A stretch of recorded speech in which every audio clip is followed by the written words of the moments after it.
Енді 7 жыл бойы Қазақстанды басқаратын Қасым-Жомарт Тоқаев әлемдегі ең ықпалды 500 мұсылман тізіміне енді.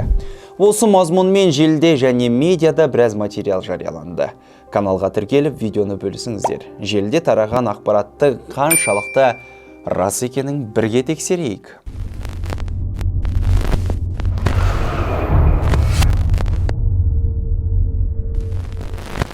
Ақпараттың басты фокусы Тоқаевқа ауысса да, бұл тізімде Димаш Құдайберген де бар екені жазылған. Бұл қандай тізім және кімдер жасайды? Ислам стратегия зерттеулер орталығының мәліметінше, биыл Тоқаев пен Димаш Құдайберген расымен де әлемдегі 500 ықпалды мұсылман тізіміне алғаш рет енген.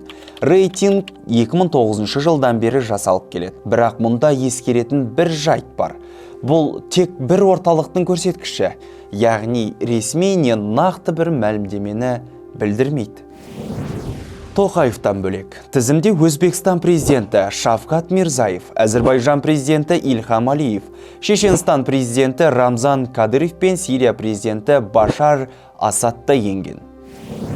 Енді рейтингті дайындаған Ислам стратегия зерттеулер орталығы туралы айта кетсек. Орталық тәуелсіз әрі үкіметтік емес ұйым, штаб-пәтері Иордания Хашимид корольдігінің астанасы Аммада орналасқан. Бұл орталық негізінен ислам дініне қатысты зерттеулер мен кітаптарды шығарады. Сонымен қатар, жыл сайын әлемде айтарлықтай ықпалы бар түрлі салада қызмет атқаратын 500 адамды анықтап отырады. Келесі кездескенше.